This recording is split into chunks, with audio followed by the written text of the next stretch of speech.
لله رب العالمين والعاقبة للمتقين والصلاة والسلام على سيد الأنبياء والمرسلين وعلى آله وصحبه أجمعين.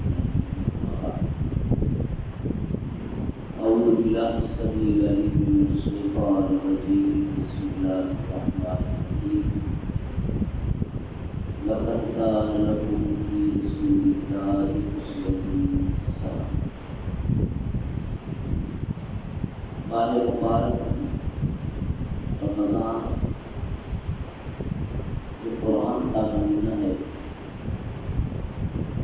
اور الحمدللہ اہل ایمان کثرت کے ساتھ قرآن پاک کی تلاوت کرتے ہیں، سیکھتے ہیں، بالخصوص نماز تراویح میں قرآن سننے کی سعادت حاصل کرتے ہیں۔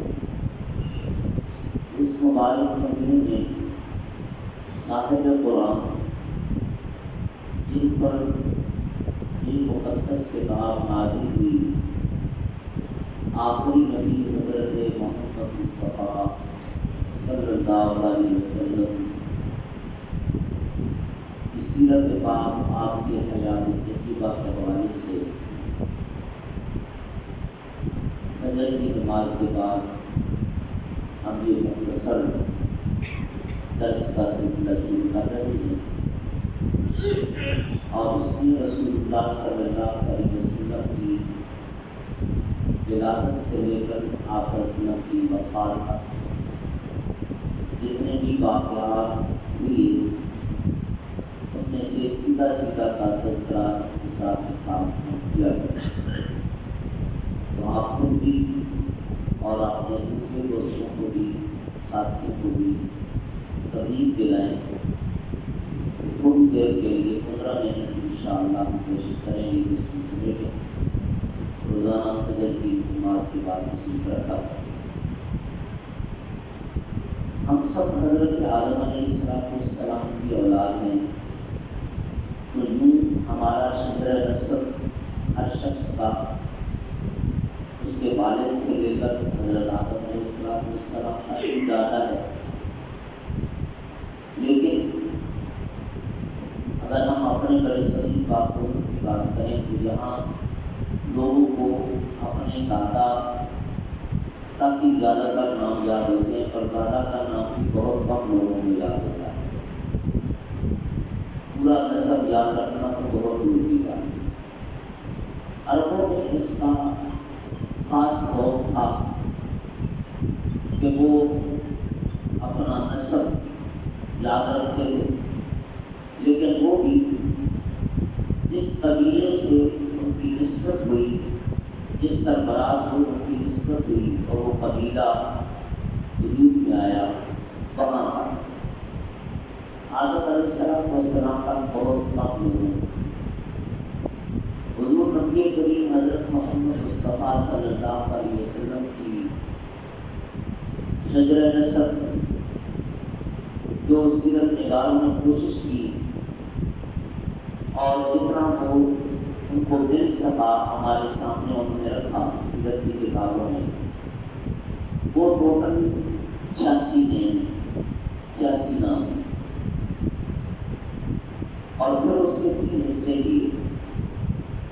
پہلا حصہ جو محمد بن عبداللہ بن عبدالمطلب بن ہاشم بن عبدالمناف بن قصی بن کلاب بن کعب بن مرہ سے لے کر عدنان کا، اس میں سب کا اتفاق ہے کہ یہ بالکل ٹھیک ہے، اس میں کوئی بھی نام مسلم نہیں۔ دوسرا حصہ شروع ہوتا ہے عدنان سے اور ابراہیم علیہ السلام تک جاتا ہے۔ اس میں اختلاف ہے کہ کچھ نام گر گئے ہیں، لیکن بعض مورخین کہتے ہیں کہ نہیں، یہ بھی ٹھیک ہے۔ تیسرا حصہ جو ابراہیم علیہ السلام کے والد سے لے کر شیش بن آدم علیہ السلام تک جاتا ہے، اس پر سب کا اتفاق ہے کہ اس میں بہت سارے نام نہیں مل سکتے۔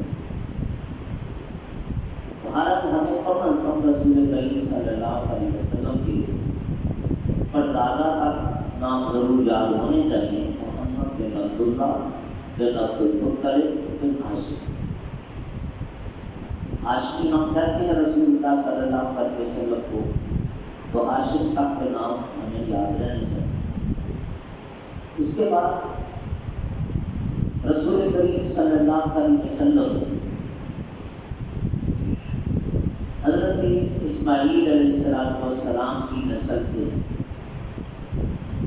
شجرہ نسب میں دوسری بات یاد،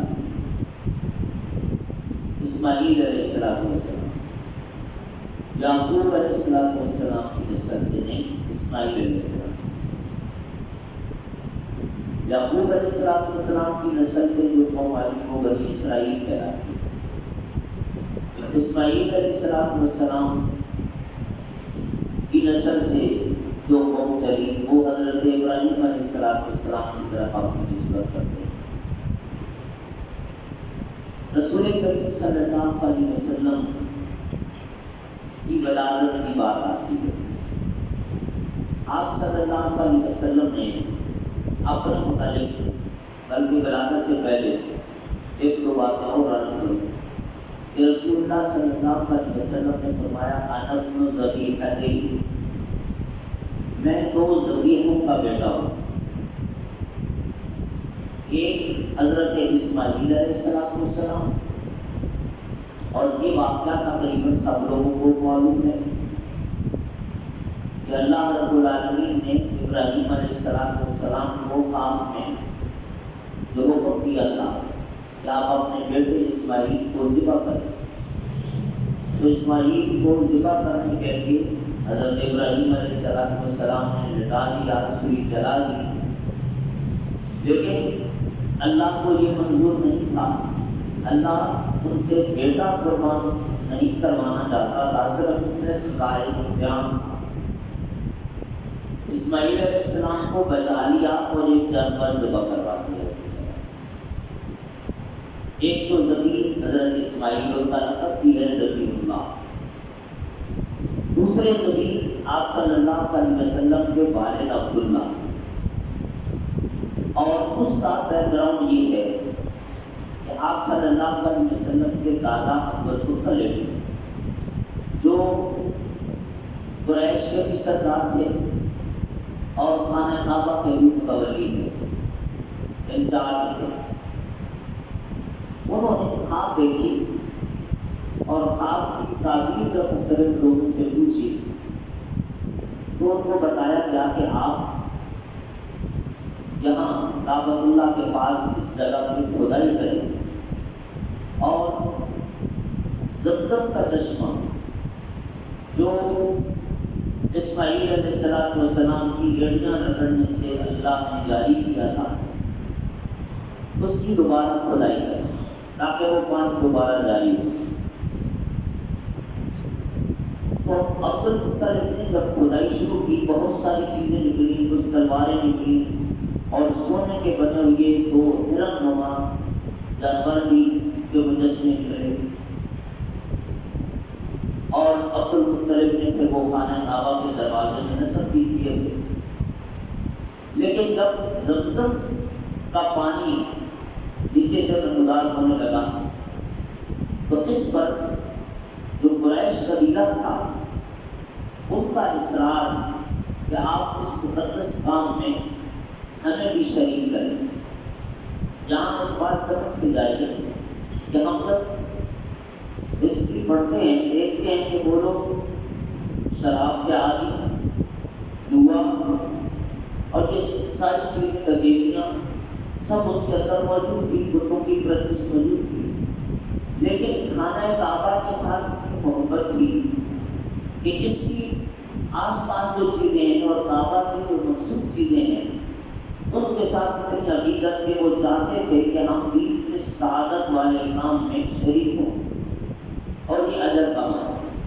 چنانچہ انہوں نے عبد المطلب سے اصرار کیا کہ ہمیں بھی آپ یہ کام کرنے ہیں۔ عبد المطلب نے کہا کہ میں چونکہ اپنے ایک خواب کی تعبیر میں یہ کام کر رہا ہوں لہذا میں یہ اکیلا کروں گا۔ اس پر اچھا خاصا کلیش ہو گیا اور عبد المطلب نے جو ان کے رشتے دار یثرب میں رہتے تھے مدینہ میں، مدینہ کا پرانا نام یثرب تھا، ان سے مدد مانگی، وہاں سے لوگ آئے اور اس وقت عبد المطلب نے ایک منت مانی کہ اگر اللہ نے مجھے اپنی زندگی میں 10 بیٹے اپنے جوان دکھا دیے جو لڑائی کے قابل ہو گئے، ویسے تو عبد المطلب کے 16 بیٹے بعض مورخین نے ذکر کیے ہیں، بعض میں 12 نے ذکر کیے، لیکن انہوں نے کہا کہ اگر 10 میری زندگی میں جوان ہو گئے تو ایک بیٹا میں کعبۃ اللہ کے پاس ذبح کروں گا، قربان کروں گا اللہ کے نام میں۔ اب جب 10 بیٹے جوان ہو گئے، تعداد پوری ہو گئی، وہ معاملہ تو وہیں ختم ہو گیا، قریش کے ساتھ جھگڑے والا زمزم کی کھدائی کا۔ بعض مورخین کا یہ بھی چاہتا ہے کہ لڑائی نہیں ہوئی تھی، خود بخود ان کو ایسے اشارے ہو گئے مشرکین مکہ کو، قریش والوں کو، کہ یہ کام عبد المطلب کو ہی کرنے تو چھوڑ دیا انہوں نے۔ لیکن بہرحال عبد المطلب کی سپورٹ کے لیے بندے یثرب میں بھی گئے۔ جب عبد المطلب نے ایک بیٹے کو قربان کرنے کا عزم کیا تو اب 10 بیٹے، 10 میں سے کس کو، سب سے بڑے کو، سب سے چھوٹے کو، درمیان والے کو، کس طرح کیا فیصلہ ہو، کیسے فیصلہ ہو، قرآن تازی کی گئی۔ تو اس قرے میں آپ صلی اللہ علیہ وسلم کے والد عبداللہ کا نام لکھا، جن کی ابھی تک شادی نہیں ہوئی تھی۔ تیار ہو گئے باپ بیٹا ذبح کرنے کے لیے اور ہونے کے لیے، لیکن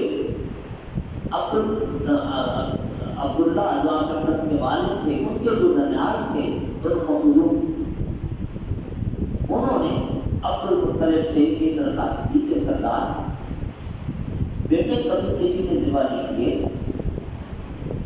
بیٹے کو آپ ذبح نہ کریں، اس کا کچھ متبادل سوچیں۔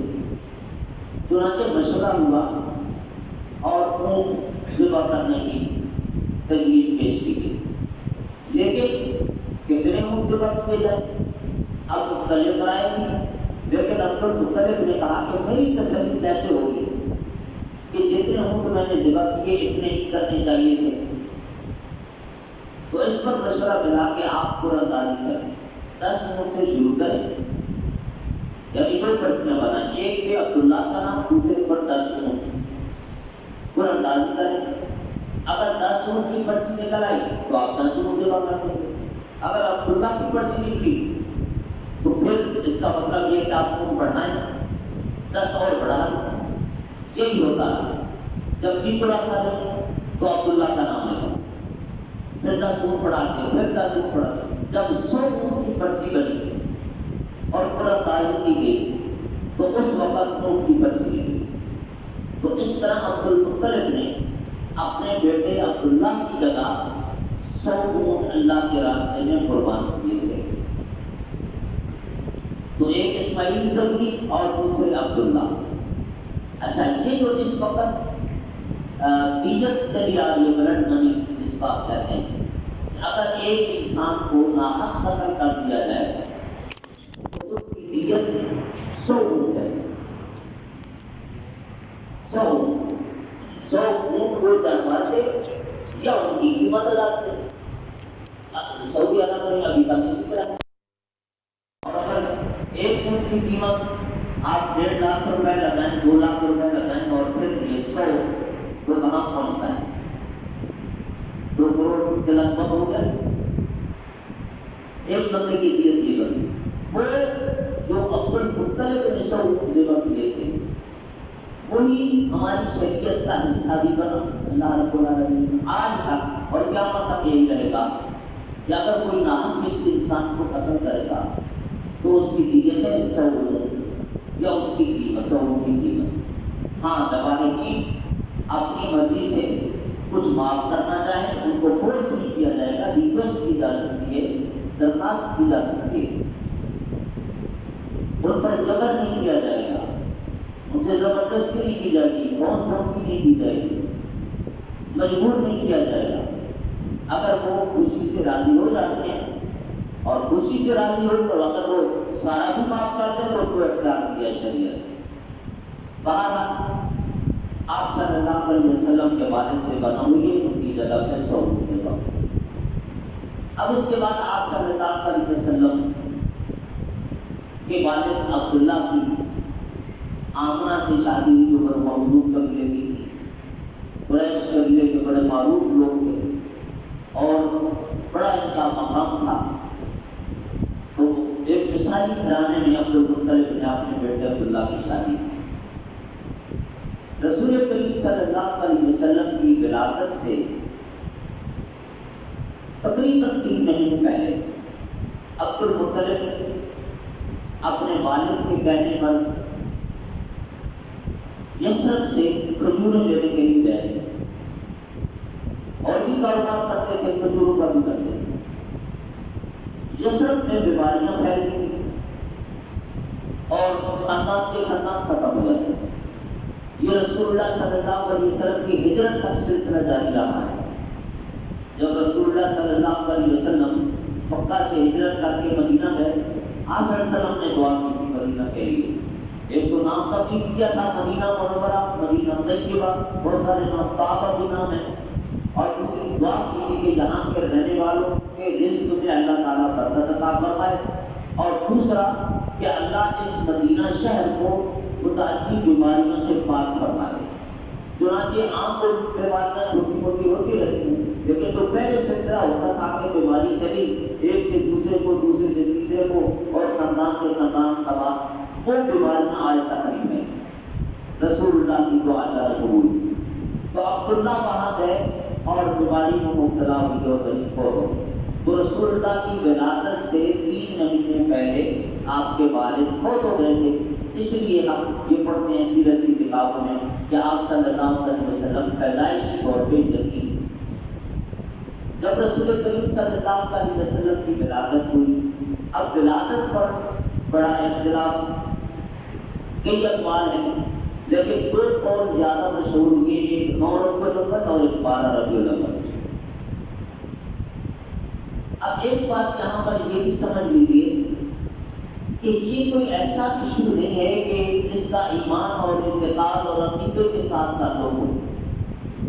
اس کے متعلق قیامت میں اللہ یہ سوال نہیں کرے گا کہ تم نبی صلی اللہ علیہ وسلم کی ولادت 12 ربیع الاول کو مانتے تھے یا 9 ربیع الاول کو مانتے تھے۔ ایسا نہیں ہے کہ 12 ربیع الاول ماننے والا پکا عاشق رسول، 9 ربیع الاول ماننے والا مصداق رسول، ایسا کچھ نہیں۔ جب ہر چیز میں تحقیق ہو رہی ہے، تحقیق کا دور ہے، تو اس میں بھی تحقیق ہوئی۔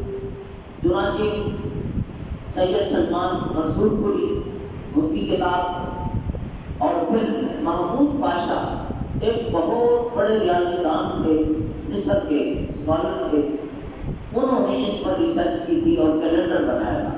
یہ جو ہم کیلنڈر بناتے ہیں اگلے 5-10 سال تک بنا لیتے ہیں، وہ ریورس میں ہے۔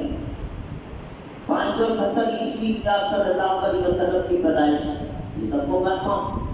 انہوں نے اس پر تحقیق کی۔ اچھا، رسول اللہ صلی اللہ علیہ وسلم نے پیر کا دن خود بتایا کہ پیر والے دن میری ولادت ہوئی، کنفرم ہے۔ 571 عیسوی آپ صلی اللہ علیہ وسلم نے فرمایا تھا کہ وہ سال جس سال ہاتھیوں کا واقعہ ہوا، وہ ابرہہ والا، وہ بھی مختصر میں بیان کرتا ہوں۔ اور ربیع الاول کا مہینہ، تو اب اس نے کیلنڈر بنایا، اور جب ربیع الاول تک پہنچا 571 عیسوی میں، تو اس طرف اپریل کا مہینہ میچ کرتا تھا، اور یہ اسلامی جو کیلنڈر ہے اس میں ربیع الاول تھا، وہ 9 ربیع الاول کی تھی۔ 12 ربیع الاول سے جمعرات بنتی تھی۔ اب جمعرات تو ہے ہی نہیں، آپ صلی اللہ علیہ وسلم نے منڈے بتایا، خود پیر کا دن بتایا۔ اس اعتبار سے انہوں نے کہا کہ رسول اللہ صلی اللہ علیہ وسلم کی صحیح تاریخ پیدائش 9 ربیع الاول، اور اس تحقیق کو آج تک کسی نے چیلنج نہیں کیا ہے۔ ویسے کوئی مانے نہ مانے، لیکن یہ کہ ثبوت کے ساتھ چیلنج کر کے اس کو رد کرے، ایسا نہیں ہے۔ بہرحال رسول کریم صلی اللہ علیہ وسلم کی ولادت، وہ جو ہاتھیوں والا واقعہ ہوا تھا، اس کے ٹھیک 55 دن کے بعد ہوئی، اور وہ ہاتھیوں والا واقعہ، یہ بات سنا کے میں ختم کرتا ہوں آج کا درس۔ ابرہہ جو اس وقت یمن کا بادشاہ بن چکا تھا. ویسے وہ غلام تھا اس بادشاہ کا، وہاں کے نجاشی بادشاہ کا، لیکن بڑا ذہین، بڑا شاطر چالاک آدمی تھا. کوئی نہ کوئی کام ایسا کرتا تھا اس کو پروموشن ملتا تھا. اور پھر بادشاہ جب فوت ہوا تو لوگوں نے اس کو بادشاہت کے تخت پر بھی بٹھا دیا. اس کے دل میں کعبۃ اللہ کے ساتھ بڑی نفرت تھی. جب بھی وہ دیکھتا کہ لوگ خانہ کعبہ جا رہے ہیں حج کے لیے، عمرے کے لیے، جل جاتا تھا. چنانچہ اس نے سنا، جو شہر آج بھی ہے یمن کا اور کیپٹل ہے، دارالحکومت ہے، وہاں پر اس نے ایک چرچ تعمیر کیا جس کا نام رکھا کولیکس. اور نیت بھی بری تھی کہ لوگ خانہ کعبہ جانے کی بجائے یہاں آئیں عبادت کے لیے. لیکن اللہ نے خانہ کعبہ کو جو عزت دی ہے اور اس میں جو کشش رکھی ہے دوسری کسی چیز میں کیسے ہو سکتی ہے؟ لوگ نہیں آتے تھے. اب وہ ڈرتا بھولتا رہتا تھا. ایک دن صبح جب وہ گیا اپنے چرچ میں تو دیکھا کسی نے وہاں قضاء حاجت کر دیا، پخانا پڑا ہوا. اب اس کو ایک بہانہ چاہیے تھا. اس نے کہا ضرور یہ کسی قریشی نے کیا، مکہ والوں نے سے کسی نے آ کر کیا. اب میں اس وقت تک چین سے نہیں بیٹھوں گا جب تک خانہ کعبہ کو گرا نہ لے. چنانچہ اس نے بہت بڑا لشکر تیار کیا تھا جس میں 19 کے لگ بھگ ہاتھی بھی تھے، اور وہ وہاں سے چلا. یمن سے روٹ یہ بنتا ہے عرفات، عرفات سے مزدلفہ، مزدلفہ سے مینا، مینا سے پھر مکہ. عرفات میں آ کر اس نے کچھ دن اسٹے کیا چیک کرنے کے لیے کہ مکہ والوں کی طرف سے کس طرح کی مزاحمت ہو سکتی ہے. لیکن عبد المطلب نے اپنی قوم کو بڑا پرامن رکھا، کوئی اشتہار نہیں دکھایا. عبد المطلب کے اب جب انہوں نے دیکھا کہ ادھر سے تو کوئی ایکشن نہیں نظر آ رہا، اب چھیڑنا تھا کسی کی طرف. چنانچہ عبد المطلب کے غلام وہاں چلا رہے تھے تو ابرہہ کے کچھ فوجیوں نے ان سے اونٹ چھین لی. غلام نے جا کے بتایا عبد المطلب کو، تو عبد المطلب گئے ابرہہ سے بات کی کہ تمہارے کچھ فوجیوں نے میرے غلاموں سے اونٹ چھین لی، وہ واپس کر. تو حیران ہو کے کہنے لگا میں تمہارا کعبہ کرانے کے لیے آ رہا ہوں، تم کعبے کی بات نہیں کرتے، چند اونٹوں کی تمہیں بڑی فکر ہے.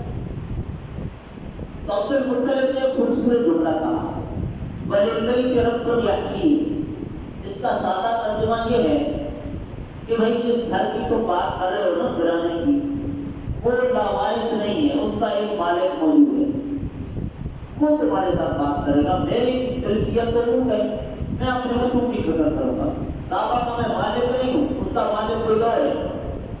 ہر مالک اپنی پراپرٹی کی حفاظت خود کرتا ہے، میں اپنے اونٹوں کا ذمہ دار ہوں. کعبہ بھی ایک ہستی کی ملکیت ہے، وہ خود تمہارے ساتھ. اب وہ پاگل سمجھ نہ سکا کہ اس میں میسج تھا، وہ اللہ تمہارے ساتھ نکلے گا، مطلب یہ تھا.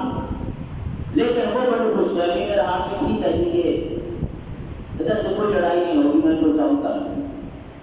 اس کے بعد وہ آگے بڑھا، عرفات سے مزدلفہ، مزدلفہ سے مینا کی طرف جب آ رہا تھا تو جو لوگ حج کے لیے تشریف لے گئے ہیں انہوں نے وہ وادی دیکھی ہوگی. جو نہیں جا سکے اللہ تعالیٰ سب کو حرمین کی زیارت نصیب فرمائے. وہاں وہ وادی محصر ہے، اس کا نام ہے وادی محصر. یہاں جب اس کا لشکر پہنچا تو اللہ تعالیٰ کی گرفت کا فیصلہ ہوا، اور ابابیل چھوٹے چھوٹے پرندے کنکریاں اوپر سے پھینکتے تھے. بعض نے تو لکھا کہ ایک کنکری ان کے منہ میں ہوتی تھی، دو کنکریاں ان کے پنجوں میں ہوتی تھی. اب اوپر سے کنکری پھینک نہیں سکتے تھے، فائر تو نہیں کر رہے تھے، لیکن اللہ نے ان کنکریوں کے اندر اتنی تاثیر رکھی تھی جو آج شاید ایٹم بم میں بھی نہ ہو. وہ جس جانور کو یا انسان کو ٹچ کر جاتی تھی within a few seconds اس کے جسم کے پارٹس گل سر کے گرنا شروع ہو جاتے، انگلیاں گل کے گرتی اور یوں آ. ہاتھی اتنے مستعد ہوئے کہ انہوں نے اپنے فوجی روک ڈالے. اللہ کی عبرت کے لیے ابرہہ کو آخر تک زندہ رکھا. اپنی ساری فوج کا اشر اپنی آنکھ سے دیکھی، ساری فوج ختم ہو گئی اور پھر وہ واپس بھاگا پیچھے کو، لیکن بہرحال وہ بھی مر گیا اور اس طرح پورا لشکر تباہ ہو گیا۔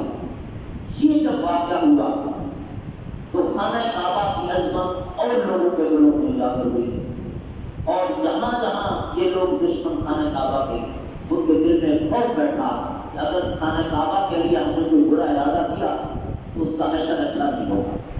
اس واقعے کے ٹھیک 55 دن کے بعد رسول کریم صلی اللہ علیہ وسلم کی ولادت ہوئی، اور جب آپ صلی اللہ علیہ وسلم کی پیدائش ہوئی تو پھر آپ کی والدہ آمنہ نے کس طرح اپنے سسر عبد المطلب کو بلایا اور پھر کیسے نام تجویز ہوا، اس پر انشاءاللہ تعالیٰ کل ہم بات کریں گے۔ اللہ رب العالمین سب کو اپنے پیارے نبی صلی اللہ علیہ وسلم سے سچی محبت نصیب فرمائے۔ سبحان ربک رب العزت عما یصفون وسلام علی المرسلین والحمد للہ رب العالمین۔